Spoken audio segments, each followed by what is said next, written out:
আল্লাহ নবীর একজন সাহাবী দেখতে পেয়ে গেলেন, যিনার নাম হলো হযরত তালহা রাদিয়াল্লাহু তাআলা।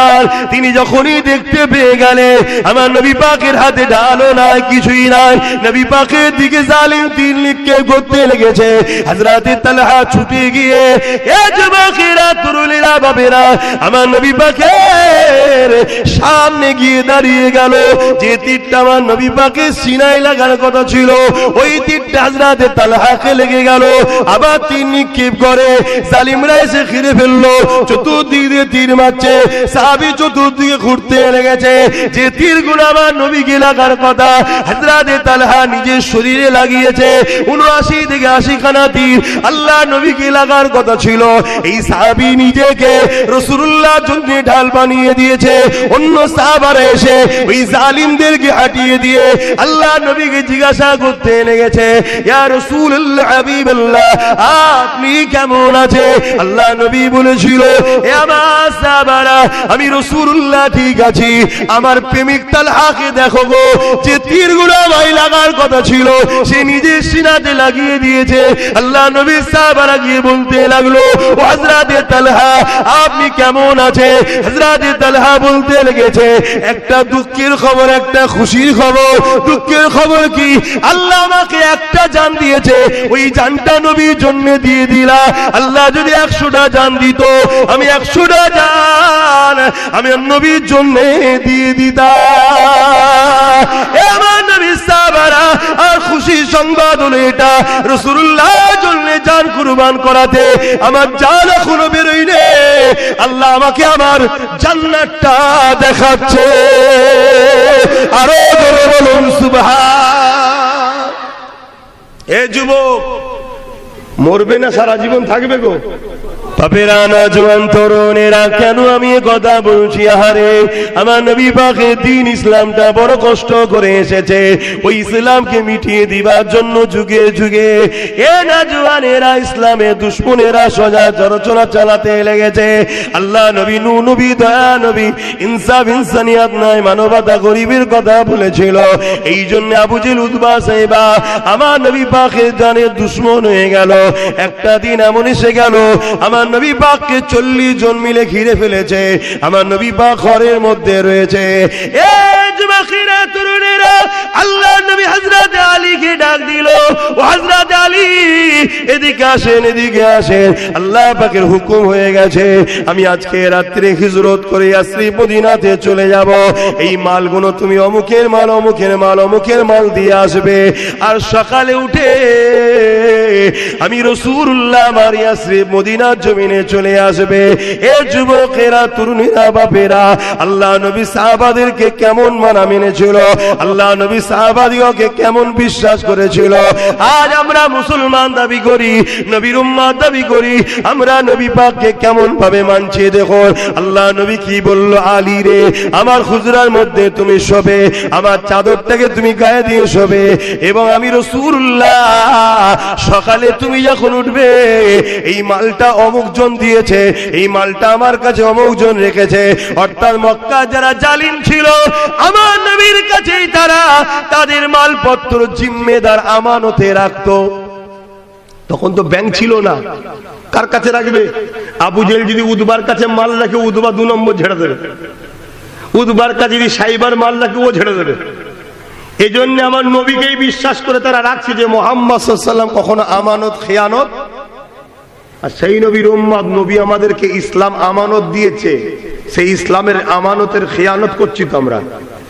নমরুদ যখন দেখলো আব্বা জান ইব্রাহিম আলাইহিস সালাম মানুষকে সঠিক পথে নিয়ে আসতে লেগেছে, এক আল্লাহ দাসত্ব করাতে লেগেছে, ইনসাফ প্রতিষ্ঠিত করতে লেগেছে, ইনসানিয়াত প্রতিষ্ঠিত করতে লেগেছে, গরিবের হকের কথা বলতে লেগেছে, ওই সময় নমরুদ আমার ইব্রাহিম নবীকে বিভিন্ন দিক দিয়ে রুকার চেষ্টা করতে লেগেছে। ইব্রাহিম নবীকে নমরুদ বলে দিল, ইব্রাহিম রে, আমি তো খোদা, আবার খোদা দ্বিতীয় কে আছে? আমার ইব্রাহিম নবী বলেছিলেন, এ নমরুদ শুনে রেখে দে, খোদা তো তিনি যিনি সূর্য তোলে চাঁদকে ডুবায়, চাঁদকে তোলে সূর্য ডুবায়, তিনি হলেন আল্লাহ। থেকে সূর্য উঠায় আর পশ্চিমে অস্ত্র যায়।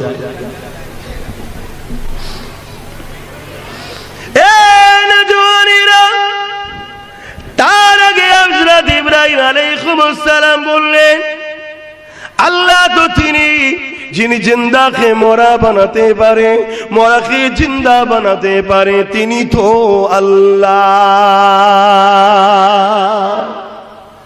এই কথাটা শুনে নমরুদ অট্ট হাসি হেসে বলল, এটা তো আমিও পারি। বললেন না নাউজুবিল্লাহ? এই নমরুদ পারে, কিন্তু মাথা মুটা মূর্খ তো। সে জেল থেকে দুটো আসামি নিয়ে এলো, একটার কালকে ফাঁসি হবার ডেট, আর একটার কালকে জামিন হবার ডেট। যার জামিন হবার ডেট তাকে মেরে দিল, আর যার ফাঁসি হবার ডেট আজাদ করে দিল। বলে দেখলে, যার মরার কথা ছিল বেঁচে দিলাম, যার বাঁচার কথা ছিল মেরে দিলাম। ইব্রাহিম নবী তর্ক করতে পারতেন না? পারতেন না, কিন্তু মূর্খর সঙ্গে তর্ক করতে ইসলাম নিষেধ করেছে। ইব্রাহিম নবী যখন বলতে লাগলো, আরে বোকা, খোদা তো তিনি, মালিক তো তিনি, আল্লাহ তো তিনি, যিনি পূব থেকে সূর্য তোলে, পশ্চিমে অস্ত্র দেয়, পশ্চিমে সূর্যকে ডুবিয়ে দেয়, তিনি তো আল্লাহ। এই কথাটা শুনে নমরুদ মাথা হ্যাট করে নিল। নমরুদের সঙ্গ ভঙ্গ যারা ছিল অট্টহাসি হাসল। নমরুদ রেগে গেল। এই রেগে যাবার পরে নমরুদ বলতে লাগলো, বিশাল আগুনের কুণ্ড তৈরি করো, ইব্রাহিমকে আগুনের মধ্যে ফেলে দেওয়া হবে। যখন জালিমরা পারে না, তখন গায়ে জোর দেখাতে লাগে। আজকের দিনের জালিম যারা রয়েছে, এরা যখন আমাদের সঙ্গে তর্কতে, যুক্তিতে, দলিলে, কথাতে পারে না, তখন এরা কি করে? ক্ষমতার জোর দেখাতে চায়। এরা তখন পাহাড়ের জোর দেখাতে চায়।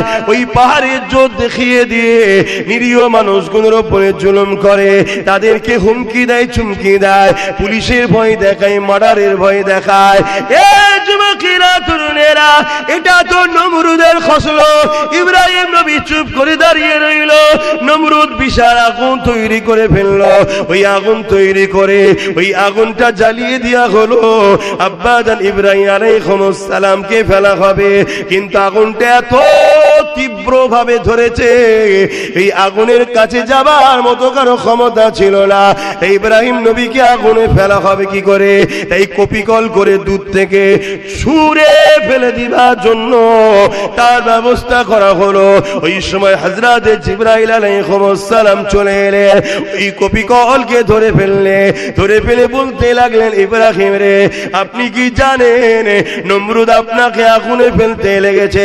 ইব্রাহিম নবী বলছে, হ্যাঁ জানি, তবে আপনি আমাকে এখন ডিস্টার্ব করবেন না, আপনি যান। হযরত ইব্রাহিম আলাইহিস সালামকে হযরত জিবরাইল বলেছিলেন, ও হযরত ইব্রাহিম, আপনি যদি বলেন আমি আমার ডানা ঝাপটা দিয়ে এদেরকে এখান থেকে নিশ্চিহ্ন করে দেব। আব্বাজান ইব্রাহিম আলাইহিস সালাম কি বলেছিলেন শোনে।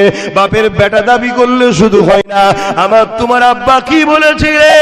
হযরত জিবরাইল, এখন কঠিন পরীক্ষা আল্লাহ নিতে লেগেছে। আমি ইব্রাহিম আল্লাহকে ভালোবাসি, এই পরীক্ষা আল্লাহ নিতে লেগেছে। এই জিবরাইল রে, চলে যান, চলে যান। আমি ইব্রাহিম আমার আল্লাহর ভালোবাসায় একবার নয়, আবার যদি বাঁচি, আবার যদি দেয়, 1000 বার যদি আল্লাহর জন্য আগুনে পুড়ে ছাই হতে হয়, আমি ইব্রাহিম তথাপি অন্য কারো সাহায্য নেব না। আরো জোরে বলুন সুবহান।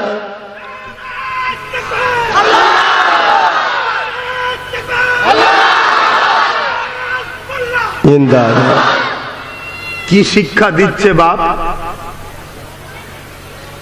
আল্লাহ ছাড়া অন্য কারো কাছে মাথা নত বা কারো সাহায্য। শুনছেন তো নাকি? আর আজকে আমরা সামান্য দুনিয়ার স্বার্থে ইসলামের দুশ্মনদের কাছে সাহায্য চাইছি, তাদের পিছনে ঘুরে বেড়াচ্ছি। কি গো, মুসলমান এমন আছে না? না, এরা কি ইব্রাহিম নবীর প্রকৃত সন্তান হতে পেরেছে?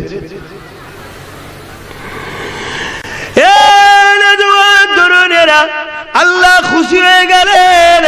আল্লাহ আগুনকে বলে দিল, এ আগুন আমার ইব্রাহিমের জন্য ফুলের বাগান হয়ে যায়। আগুন ফুলের বাগান হয়ে গেল।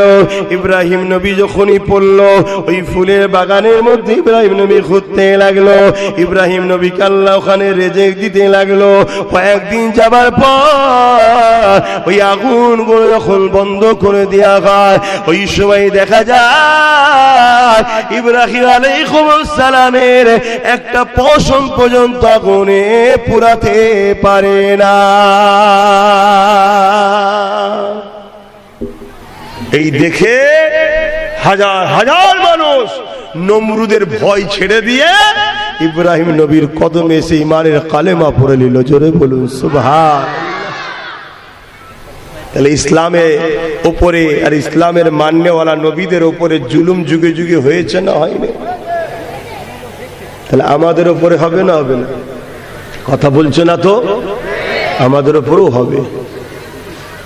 আল্লাহকে যদি ভালোবাসেন, জুলুম যতই হোক মজবুত হয়ে থাকতে হবে না হবে না?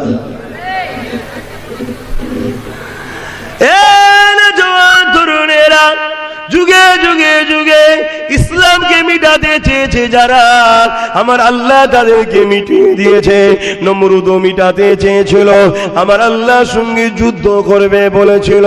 আমার আল্লাহ পাক ইব্রাহিম নবীকে জানিয়ে দিল, বিশাল এক ময়দানে নমরুদকে বল তার বাহিনীগুলো নিয়ে আসতে। নমরুদ ছিল পৃথিবীর রাজা, ছোটখাটো রাজা না, লক্ষ লক্ষ বাহিনী হাজির করে দিল এবং একটা তক্তপোষ তৈরি করলো। ওর চতুর্দিকে শুকনকে বেঁধে দিল। ওই শুকুন যখন বেঁধে দেওয়া হলো, ওই শুকুনের উপরে চেপে ওই উড়ে উড়ে উড়ে উড়ে নমরুদ আসতে লেগেছে। ওই ময়দানে হাজির হয়ে গেছে। এ যুবকেরা, তরুণেরা, বাপেরা, এই সময় ইব্রাহিম নবী একা ময়দানে দাঁড়িয়ে আছে। এমন করে নমরুদ বলতে লেগেছে, এই ইব্রাহিম রে, তোমার আল্লাহ ভয় খেয়ে গেছে, কই আমার মোকাবেলায় সৈন্য পাঠাইনি কেন? ইব্রাহিম নবী বলছে, দাঁড়াও আসবে, দাঁড়াও আসবে, দাঁড়াও আসবে। হঠাৎ করে একটা বিশাল গুনগুন গুনগুন করে আওয়াজ আসতে লেগেছে। নমরুদ আসমানের দিকে তাকিয়ে দেখতে লেগেছে, বিশাল একটা কালো মেঘলা টুকরো নিয়ে আসতে লেগেছে। যত কাছে আসে আওয়াজখানা বাড়তে লেগেছে। পৃথিবীর রাজাকে মিটাবার জন্য আমার আল্লাহ সৈন্য পাঠিয়েছে। কাকে পাঠিয়েছে? সব থেকে ক্ষুদ্র একটা জাতি মশা। ওই মশাকে পাঠিয়ে দিয়ে যুবকেরা, তরুণেরা, পৃথিবীর রাজাকে আল্লাহ মিটিয়ে দিয়ে দুনিয়াকে প্রমাণ করে দিয়েছে, আমি আল্লাহ তোকে ক্ষমতা দিয়ে আবার কেড়ে নিতে পারি। আমি আল্লাহ তোকে বানিয়েছি আমার হয়ে থাক, আমার দাসত্ব কর, আমার কাছে মাথা নত কর। আমি আল্লাহ আমার দিকে দূরে সরে যাস না রে। আমি আল্লাহ ছাড় দিয়েছি, ছেড়ে কিন্তু দিইনি। পৃথিবীর রাজাকে মারার জন্য আমি আল্লাহ আমার জন্য হাতি পাঠাতে, বাঘ পাঠাতে লাগে না, আমি ক্ষুদ্র মশা দিয়ে পাঠিয়ে প্রমাণ করে দিলাম পৃথিবীর রাজা আমার এই মশার মতো ছোট মখলুকাতের সঙ্গেও মোকাবেলা করতে পারে না। আরো জোরে বলুন সুবহান, আরো জোরে বলুন সুবহান। শুনছেন তো বাপজান গুলো, যুবক গুলো শুনছেন তো? আল্লাহকে ধরো। আবার নতুন করে সব ফেরাউন নমরুদ তৈরি হয়েছে, ইসলামকে মিটাবে, আমাদের ঘরে মিটাবে বলছে। বিভিন্ন জায়গায় ধরে ধরে মেরে দিচ্ছে মুসলমানগুলোকে, দেখছেন না? হ্যাঁ, এই জায়গায় আল্লাহর সাহায্য যদি হয়, কেউ মিটাতে পারবে? তাহলে আল্লাহকে ধরলে সাহায্য করবে, না ধরলে সাহায্য করে? আমি কি বুঝাচ্ছি বুঝছেন তো সবাই? নমরুদ চাইবে তুমি গানে যাও, ফেরাউন চাইবে তুমি জুয়ায় যাও, নমরুদ চাইবে তুমি সিনেমায় যাও, ফেরাউন চাইবে তুমি মা বাপের উপরে জুলুম করো, ফেরাউন নমরুদরা চাইবে তুমি সুদ খাবে, ঘুষ খাবে, বেঈমান অত্যাচারী শাসকের পা চেটে বেড়াবে, তাদের গোলামি করে বেড়াবে, মসজিদে যেতে তারা দেবে না, মাদ্রাসায় যেতে দেবে না, কোরআনের মাহফিলে যেতে দেবে না। তারা চাইবে তোমাদের ঘরে জিনাই যা, মদে যা, জুয়াই যা, মেলাই যা, খেলাই যা, গানে যা। কেন? এগুলোই গেলে আল্লাহ নারাজ হবে, আর আল্লাহ যদি নারাজ তোমাদের উপরে হয়ে যায়, এরা যখন তোমাদেরকে মারবে সাহায্য আর পাবে না তোমরা। শুনছো তো নাকি? তাই বলি আমার যুবক, তোমাকে আল্লাহ দুটো পা দিয়েছে গানে যাত্রা ফাংশন বেঈমান নেতার পিছনে মিছিলে ঘোরার জন্য নয়। তোমাকে আল্লাহ দুটো পা দিয়েছে আল্লাহর ঘরে যাওয়ার জন্য, কোরআনের মাহফিলে যাওয়ার জন্য, আলেম ওলামাদের সঙ্গে ঘোরার জন্য। আল্লাহ তোমাকে দুটো হাত দিয়েছে কোন গরিবের ঘর ভাঙার জন্য নয়, কোন গরিবের নামে মিথ্যা কেস করার জন্য নয়, কোন গরিবের উপরে জুলুম করার জন্য নয়, কোন গরিবের পক্ষে, जिस गरीबेर बिरुद्धे जेसब अत्याचारी लिडार नेता आछे तादेर झंडा धरे जयगान गाওয়ার জন্য আল্লাহ তোমাকে দুটো হাত দেয়নি। हाथ दिए माँ बापेर सेवा करबे, मस्जिदे सेवा करबे, माद्रासार सेवा करबे, आलेम उलामार संगे मुसाफा करबे। এই হাত দিয়ে ইসলামের ঝান্ডাকে উঁচু করে তুলবে, ইসলামের দুশমনদের মোকাবেলা করবে। জোরে বলুন সুবহানাল্লাহ, আরো চিৎকার দিয়ে বলুন সুবহানাল্লাহ।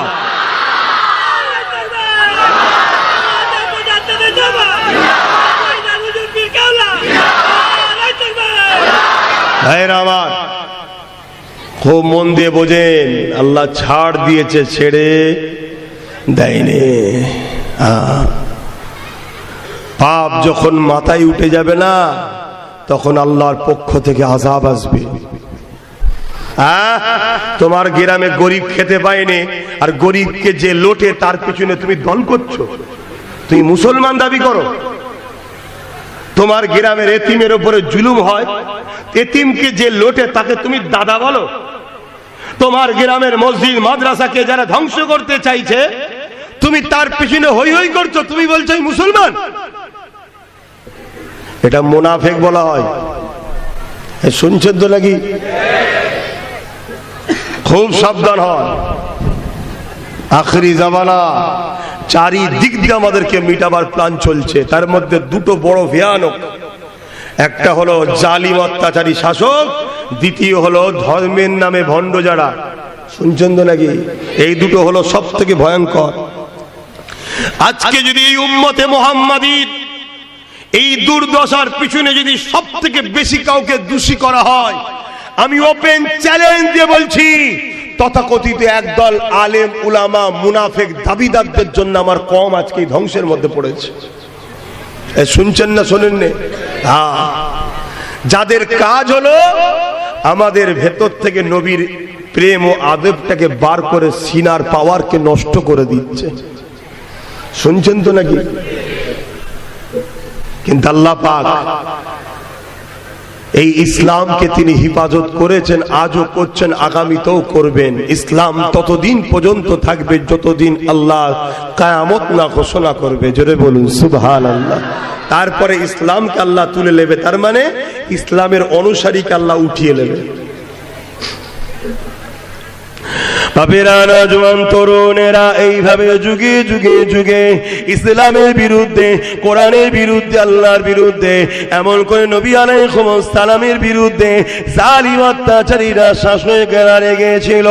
এ যুবকেরা, তরুণীরা, বাপেরা, আমার নবী পাক যখন ন্যায়ের কথা বলল, আমার নবী পাক যখন ইসলামের কথা বলল, আমার নবী পাক যখন কোরআনের কথা বলল, আমার নবী পাক যখন আল্লাহ সৃষ্টিকে বাঁচাবার কথা বলল, আল্লাহ নবী যখন গরিবের হকের কথা বলল, নারীদের উপরে জুলুম বন্ধ করার কথা বলল, এক কথাই পৃথিবীর জমিনে ইসলামের কথা নবী যখন বলল, ওই সময় তৎকালীন মক্কা জমিনে যে শাসক ছিল আবু জেহেল, উতবা, সাইবা, আবু লাহাব, এরা আমার নবী পাকের বিরুদ্ধে লেগে গেল। আল্লাহ নবী যখন সিজদায় পড়ত, নবী পাকের পিঠে পচা দুম্বার ভুঁড়ি দিয়ে আল্লাহ নবীকে কষ্ট দিত। নবী পাকের জন্য কুয়া করে নবী পাককে ফেলে মাটি চাপা দিবার পরিকল্পনাও করেছে। আল্লাহ নবীর রাস্তাতে কাটা বিছিয়ে দিত। আল্লাহ নবীর মাহফিলে কেউ গেলে তাদেরকে মৃত্যুদণ্ডের হুমকি দিত। এ যুবকেরা, তরুণীরা, বাপেরা, আজও বিশ্বের জমিনে সেই নবীর ইসলামের পক্ষে যারা কথা বলে তাদেরকেও হুমকি দেওয়া হয়। সেই নবীর ইসলামের পক্ষে যারা কথা বলে তাদের মাহফিলে গেলে জুলুম করা হয়। সেই নবীর ইসলামের পক্ষে যারা কথা বলে তাদের সঙ্গে যারা মেশে তাদেরকে অনেক রকম ভাবে ধমকানো চমকানো হয় না, হয় না? আবার আওয়াজ বুঝতে পারছো তো? মাইকের আওয়াজে তাহলে আজকে আবু জেহেল আছে না নাই? এই আজকে উতবা, সাইবা, আবু লাহাব আছে না নাই? আজকে হিন্দা আছে না নাই?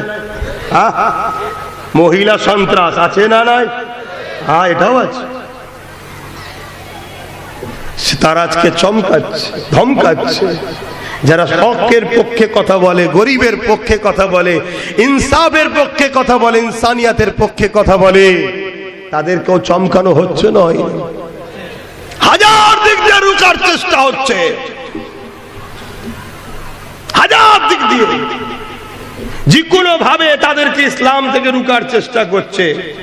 বাপেরা, নওজোয়ান তরুণেরা, কেন আমি এ কথা বলছি? আহারে, আমার নবী পাকের দ্বীন ইসলামটা বড় কষ্ট করে এসেছে ওই ইসলামকে মিটিয়ে দিবার জন্য যুগে যুগে এ নওজোয়ানেরা, ইসলামের দুশমনেরা সোজা চরচলা চালাতে লেগেছে। আল্লাহ নবী, নূহ নবী, দয়া নবী, ইনসাফ ইনসানিয়াত নাই, মানবতা, গরিবের কথা বলেছিল। এই জন্য আবু জেহেল, উতবা, সাইবা আমার নবী পাকের জানের দুশমন হয়ে গেল। একটা দিন এমন এসে গেল, আমার নবী পাককে 40 জন মিলে ঘিরে ফেলেছে। আমার নবী পাক ঘরের মধ্যে রয়েছে। এই যুবকেরা, তরুণেরা, আল্লাহ নবী হযরত আলীকে ডাক দিল, ও হযরত আলী, এদিকে আসেন, এদিকে আসেন। আল্লাহ পাকের হুকুম হয়ে গেছে, আমি আজকে রাত্রে হিজরত করে ইয়াসরিব মদিনাতে চলে যাব। এই মালগুলো তুমি অমুকের মাল, অমুকের মাল, অমুকের মাল দিয়ে আসবে। আর সকালে উঠে আমি রাসূলুল্লাহ আমার ইয়াসরিব মদিনার জমিনে চলে আসবে। এ যুবকেরা, তরুণীরা, বাপেরা, আল্লাহ নবী সাহাবাদেরকে কেমন মানা মেনেছিল, আল্লাহ নবী সাহাবাদিগকে কেমন বিশ্বাস করেছিল। আজ আমরা মুসলমান দাবি করি, নবীর উম্মত দাবি করি, আমরা নবী পাককে কেমন ভাবে মানছি দেখো। আল্লাহ নবী কি বলল? আলী রে, আমার হুজরার মধ্যে তুমি শোবে, আমার চাদরটাকে তুমি গায়ে দিয়ে শোবে, এবং আমি রাসূলুল্লাহ সকালে তুমি যখন উঠবে, এই মালটা অমুক জন দিয়েছে, এই মালটা আমার কাছে অমুক জন রেখেছে। অর্থাৎ মক্কা যারা জালিম ছিল, আমার নবীর কাছেই তারা তাদের মালপত্র জিম্মেদার আমানতে রাখতো। তখন তো ব্যাংক ছিল না, কার কাছে রাখবে? আবু জেহেল যদি উতবার কাছে মাল রাখে, উতবা 2 নম্বর ঝেড়ে দেবে। উতবার কাছে যদি সাইবার মাল রাখে, ও ঝেড়ে দেবে। এই জন্য আমার নবীকেই বিশ্বাস করে তারা রাখছে যে মুহাম্মদ সাল্লাল্লাহু আলাইহি ওয়াসাল্লাম কখনো আমানত খেয়ানত। আর সেই নবীর উম্মত, নবী আমাদেরকে ইসলাম আমানত দিয়েছে, সেই ইসলামের আমানতের খেয়ানত করছি তো আমরা। ইসলামের বিষয়ে আমাদের কোনো চিন্তা ফিকির আছে? আজকে পুরো দুনিয়ায় দেখুন কম্পিটিশন চলছে। হ্যাঁ, আজকে আমাদের খবর কি? আমাদের খবর, সকালে ওঠো, কোন রকম ভাবে মুখটা ধুয়ে কিছু পেলে একটু পেটের জন্য, সে হালাল কি হারাম দেখা দেখি নয়। কারো যদি পা টিপতে হয় তাও ঠিক আছে, কারো জুতো চাটতে হয় তাও ঠিক আছে, আমার 200-300 টাকা দরকার। এই খারাপ লাগছে ওর কথা? এটাই জিন্দেগি আমাদের। আমার নবীর দ্বীনের জন্য আমরা ঐক্য হব না? আমার নবীর দ্বীনের জন্য আমরা একত হব না? আমার নবীর দ্বীনকে যারা মিটাতে চাইছে, গুস্তাখে রাসূলদের বিরুদ্ধে কি কথা বলবো না? ভাবুন বাবা, কেউ বলছে বলতে গেলে তো জেল দেবে, বলতে গেলে তো মারবে, বলতে গেলে তো জুলুম করবে, বলতে গেলে তো কাজ বন্ধ হয়ে যাবে। আর এটাই তো তোমাকে আল্লাহর পরীক্ষা। তুমি নিজের পেটের কথা ভাবো না, আল্লাহ রাসূলকে বেশি ভালোবাসো, এটাই তো পরীক্ষা। আল্লাহ রাসূলের কাছে মাল রেখেছে তারা। নবী পাক হযরতে মাওলা আলীকে বলছে, এই মালগুলো অমুক অমুকে দিয়ে দিবি, দিয়ে আপনি আমার ইয়াসরিব মদিনা শরীফে আসবেন, আর আমার বিছানায় শোন, যে বিছানাটাই রাসূলুল্লাহ শোয়। আচ্ছা বলুন তো ভাই, আপনার ঘরে রাত্রিরে কিছু জালিম এসেছে, আপনাকে হামলা করে কতল করে দেবে, ওই ঘরে কেউ অন্যজন ঢুকে থাকতে চাইবে? যে অন্ধকারের মধ্যে অমুক মনে করে আমাকেই ঝেড়ে দেবে কি? হ্যাঁ, কুরবান যাক হযরত আলীর কদমে আমাদের জান মাল। জোরে বলুন সুবহানাল্লাহ। সাহাবীদের ঈমান দেখুন।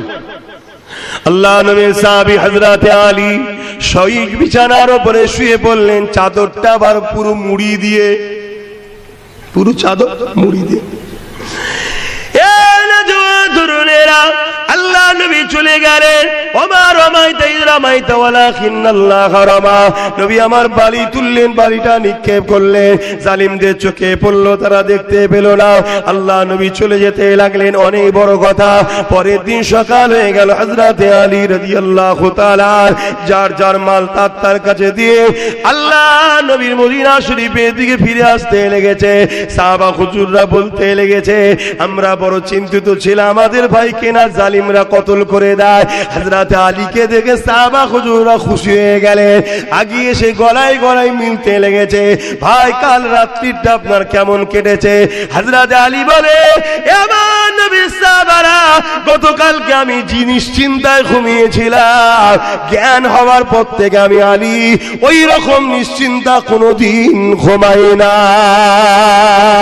কেন ভাই কেন? কারণ আমার রাসূলুল্লাহ বলেছিল, আলী সকালে উঠবে, মালগুলো দেবে, মদিনা জমিনে আসবে।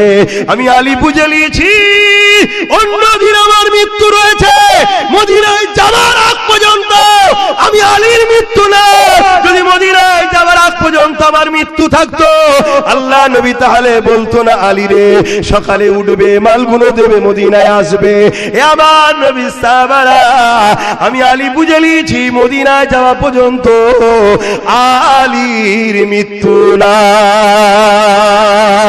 আরো জোরে বলুন সুবহান, আরো জোরে বলুন সুবহান। নারে তাকবীর, হাত তুলে বলুন লাব্বাইক। আপনারা বলুন ইয়া রাসূলুল্লাহ, লাব্বাইক লাব্বাইক লাব্বাইক লাব্বাইক লাব্বাইক লাব্বাইক। নারে তাকবীর। সেই নবী বলছে, তোমরা আল্লাহ ও রাসূলের হয়ে যাও, পৃথিবীর কোন শক্তি নেই তোমাদেরকে মিটাতে পারে। এই হবে না? কথা বলো। আল্লাহ রাসূলের হয়ে যাও, আল্লাহ রাসূলের হয়ে যাও, আল্লাহ রাসূলের হয়ে যাও। খুব সাবধান। দুনিয়া আমাদেরকে গান দিয়ে, যাত্রা দিয়ে, জুয়া দিয়ে, সিনেমা দিয়ে একদল উম্মতকে কেটিয়ে দিয়েছে। কি একদল ছেলেকে গানের জুয়াতে ঢুকিয়েছে না ঢুকাই না? কিন্তু এর পরও গুটি কতক এমন মুসলমান আছে তারা গান জুয়া যাত্রায় যায় না, আছে না? না কথা বল। ওই অল্প গুটি কতককে দেখে জালিমরা এখনো ভয় করছে। শুনছেন? ওই গুটি কতককে দেখে এখনো জালিমরা কি করছে বলুন? ভয় করছে। কিসের ভয় রে? বলছে না, কাউকে তো গানে নিয়ে যে, জুয়ায় নিয়ে যে, সিনেমায় নিয়ে যে, খেলায় নিয়ে যে, মেলায় নিয়ে যে, হারাম খাইয়ে খাইয়ে খাইয়ে তার দিলে আল্লাহ রসুলের থেকে তো দুনিয়ার প্রেম বেশি করে দিলাম। কিন্তু এখনো তো গুটি কতক আছে যারা আল্লাহ রসুলের জন্য জান তো জান, মাল তো মাল। জোরে বলুন সুবহানাল্লাহ। কি আছি না নাই? হাত তুলে বলুন, আছি না নাই? আছি না নাই? এই যে আদব প্রেম নবীর উপরে, এটাকেই তো বলা হয় ঈমান। তো এই গুণকে শেষ করব কি করে? এরা তো গানে ডাকলে যাই না, জুয়াই ডাকলে যাই না, ফাংশনে ডাকলে যাই না, যাত্রায় ডাকলে যাই না, ফ্রিতে ভিক্ষা দিলে লাই না। আছে না? না। তো এই গুণকে শেষ করা যাবে কি করে? তাই ইসলামের দুশ্মন ওই অত্যাচারী জালিমরা তারা একটা নতুন প্ল্যান করেছে। প্ল্যানটার নাম হলো মুনাফিক প্রকল্প। কি প্ল্যানটার নাম? হ্যাঁ, মুনাফিক প্রকল্প। খুব ভালো করে মনে রাখবেন। এই মুনাফিক প্রকল্পরা কি করছে? এর মধ্যে সব উলামাদের ঘরে ঢুকিয়েছে। এর মধ্যে কাকে আছে? উলামারা আছে। তাদের কাজ কি? তারা মানুষের কাছে যাবে, নামাজ, রোজা, দাড়ি, টুপি, জুব্বা সব বিষয় নিয়ে ঘন্টা ঘন্টা আলোচনা করবে। নামাজের বেলায়, রোজার বেলায়, দাড়ির বেলায়, টুপির বেলায় সব নিয়ে বলতে চাইবে। কিন্তু আমার রাসূলুল্লাহ শান, মর্যাদা, আজমাত, প্রেম, ভালোবাসা, আমার নবী গিয়ে ঈমান, এটা কিন্তু বুঝাতে চাইবে না। শুনছেন তো নাকি? উপরন্ত তারা নবীর কথা যখন বলবে, কি বলবে? মুহাম্মদ রাসূল মানুষ ছিলেন, আমরাও মানুষ, নবীও আমাদের মতো মানুষ ছিলেন। এই কথা বলছেন না কেন? কি বলবেন এখানে? কি বলতে হবে এখানে? তাহলে বললেন না কেন? জোরে বলুন নাউজুবিল্লাহ। একটা মাসলা শোনেন। আপনি কোন জায়গায় রয়েছেন, কারো ওয়াজ শুনছেন, কোন জায়গায় বসে আছেন, একজন কেউ আমার নবীর বিরুদ্ধে কিছু বলল, আপনি চুপ করে রইলেন, আপনার ঈমান চলে যাবে। এই শুনছেন? আপনার উচিত কি? প্রতিবাদ করতে হবে। ক্ষমতা থাকলে হাত দিয়ে, হাতে ক্ষমতা নেই মুখ দিয়ে, মুখেও যদি ক্ষমতা না থাকে তাকে ঘৃণা করে ধিক্কার জানিয়ে সরে যাওয়া। এই কথা বুঝছেন না? বোঝেন না? আর যদি চুপ করে থাকে ঈমান থাকবে? আর ঈমান যদি চলে যায়, এই বদরে জিতেছিল কিসের জোরে? ওহুদে জিতেছিল কিসের জোরে? খাইবারে জিতেছিল কিসের জোরে? আমার মঈনুদ্দিন আজমিরি একা কামিয়াবি হয়েছে কিসের জোরে? আরে মসজিদে আকসাকে সালাউদ্দিন আইবি উদ্ধার করেছিল কিসের জোরে? বুঝছো আমার কম? দাড়ি নেই, প্যান্ট শার্ট, নামাজও কখনো অইচ্ছাকৃত কাজা, বেঈমান নয়, গুনাহগার। শুনছেন? কিন্তু নবীর শানে যাররা পরিমাণ গুস্তাগি হলে, কথা বলো, আর কেউ গুস্তাগি করছে চুপ করে শুনলে,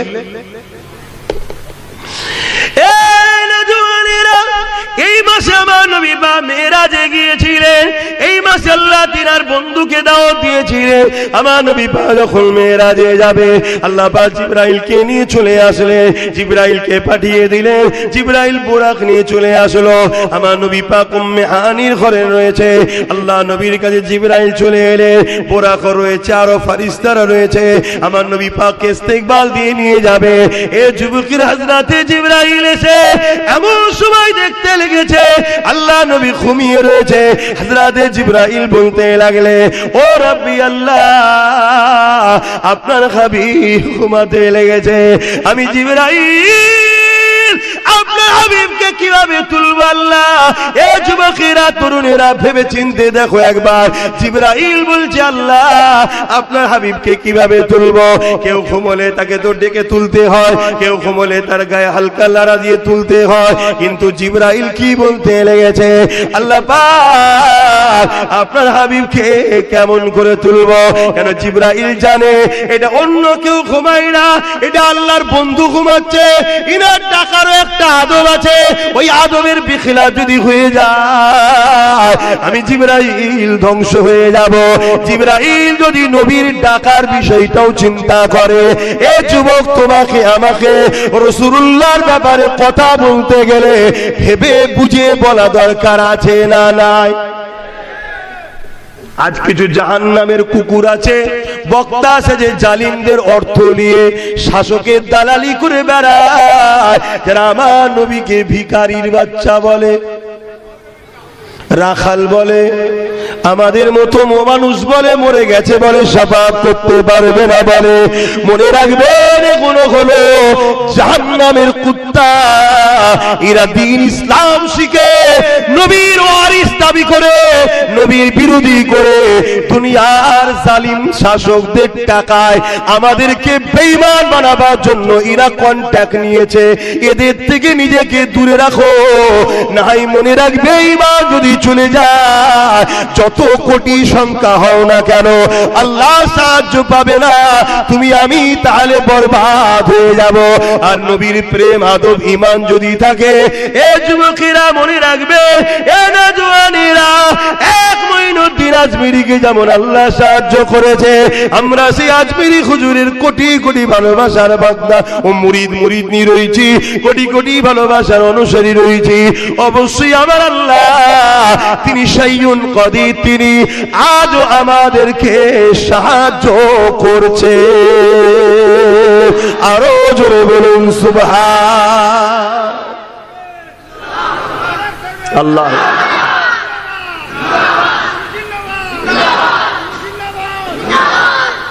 আমাদেরকে ওয়াজ বুঝতে হবে না, হবে না? কথা বলে, নামাজ দিয়ে মোমেন মুনাফিক চিনা যায় না, রোজা দিয়ে মোমেন মুনাফিক চিনা যায় না, হজ দিয়ে মোমেন মুনাফিক চিনা যায় না, দাড়ি টুপি দিয়ে মোমেন মুনাফিক চিনা যায় না। শুনছেন তো নাকি? মোমেন মুনাফিক চিনতে গেলে মোহাম্মদ রসুলকে নিয়ে আসতে হবে। জোরে বলুন সুবহানাল্লাহ। যে দেখবে আপনাকে নবীর সঙ্গে জুড়তে চাইছে জানবেন এ মোমেন, আর যে দেখবেন আপনাকে নবীর থেকে সরাতে চাইছে জানবেন সে মুনাফিক। মনে থাকবে তো নাকি? আহা কি দুনিয়া এসে গেল। আল্লাহ নবী বললেন আখরি জামানায় হাতের তালুতে আগুন রাখার থেকেও ঈমান বাঁচানো কষ্ট। এটা সেই সময় তো, এটা সেই সময়। ঈমান বাঁচান, ঈমান বাঁচান, ঈমান বাঁচান। ঈমান যদি না থাকে সব বেকার। তাহলে হযরতে জিবরাইল আমার নবীকে তুলবে, তার আদবটাও আল্লাহর কাছে জিজ্ঞেস করছে। আমার দয়ার নবীর বিষয়ে আমাদেরকে কত আদব করা দরকার বুঝতে পারছেন না? পারেন? আল্লাহ কি উত্তর দিয়েছিলেন শুনবেন না? কিভাবে তুলতে হবে নবীকে শুনবেন না? 60 বছর, 70 বছর, 80 বছর, 90 বছর হজ করে নামাজ পড়ে নবীর যদি জুতা মুবারক বলতে অসুবিধা হয় জানবে তোমার ঈমান গেছে। দেখতে জুতা লাগছে কিন্তু কার পায়ে ছিল ওটা তুই ভেবেছিস একবারও? ওটা হুজুরের কদমে ছিল, তাই জুতা মুবারক হয়ে গেছে। জোরে বলুন সুবহানাল্লাহ। শুনছেন? আহারে হাই রে হাই রে হাই রে। আজ আমার কওমের মধ্যে, আমাদের মধ্যে বক্তা সেজে, মলি সাহেব সেজে আমার নবীর শানে গুস্তাগি করে নবীর মেম্বারে বসে, আর আমরা উম্মত প্রতিবাদ করবো না? কথা বলেন? তোমরা যদি আমার সাথ দাও তাহলে এদের কপালে খুব বিপদ আছে, কিন্তু তোমরা সাথ দেবে তো? শুধু মুখে না দিল থেকে বলছো? কিন্তু এদের পিছনে তো ক্ষমতা আছে। এদেরকে তো ইসলাম বিদ্বেষীরা অর্থ দেয়। এরা কিছু বললে, এদের বিরুদ্ধে কেউ বললে পুলিশ এদের পক্ষে দাঁড়াবে, আমাদের পক্ষে নয়। শুনছেন না? শোনেন না? কেন? শাসক জানে এরা আমাদের দালাল, এরা আমাদের হয়ে কাজ করছে, এরা কাফের বানাচ্ছে উম্মতকে। শুনছেন তো? আর আমরা সমস্ত সবাই জানে এদেরকে খরিদ করা সম্ভব না, এখানে এদেরকে আমেনা লাল কিনেছে। জোরে বলুন সুবহানাল্লাহ। আমরা হুজুরের কাছে বিক্রি, আর হুজুর কিনেছে আমাদেরকে কার পক্ষ থেকে? আল্লাহর পক্ষ থেকে। জানেন না মেরাজটা কেন হয়েছিল? এক তো নবীর সাথে আল্লাহর দিদার, আর একটা হলো হাবিব আমাকে ওরা জানমাল যেন দেয়, বিনিময়ে জান্নাত দেবো। তা জান্নাতটা দেখে যান। বিজনেস করতে গেলে মাল দেখতে লাগে তো নাকি? জান্নাতটা কেমন না দেখে তো বিজনেস করবেন কি করে? তা আমার আর আল্লাহর বীজখানে মোহাম্মদ রসুল আছে, অর্থাৎ নবী জান্নাত দেখেছে, দেখে এসে আমাদেরকে বলছে বুকা জানতে এমনি যাবে, মাল তো এমনিও যাবে, আল্লাহ রসুলের রাস্তায় দিয়ে দে, এর থেকে অনেক শান্তির জায়গা, চির শান্তির জান্নাত পাবি। জোরে বলুন সুবহানাল্লাহ। বিনা প্রশ্নে, বিনা যদি বাট কিন্তুতে আমরা রাসূলুল্লাহর কথা শুনেছি। নবী সাহাবারা জান দিয়েছে না দেয়নি? আজও আমরা দিতে পারবো? ঠিক বলছেন পারবো? আমার নবীর এক সাহাবী উহুদের ময়দানে, আমার নবীর সাহাবীরা গেছে, আর উহুদের ময়দানে একটা সময় এমন হয়েছে জালিমরা তাদের পিছনে সাহাবা হুজুররা ধাওয়া করেছে। আমার নূর নবী একা হয়ে গেছে। দুনিয়াবি আল্লাহ তো আছে রে বাবা, দুনিয়াবি খেয়ালে বলছি, মানুষ তার সাহাবারা তেনার পাশে এখন নাই। এই সময় একজন জালিম দূর থেকে ঘুরে এসে আমার নবী পাককে একা দেখে তীর রেডি করছে মারবে বলে।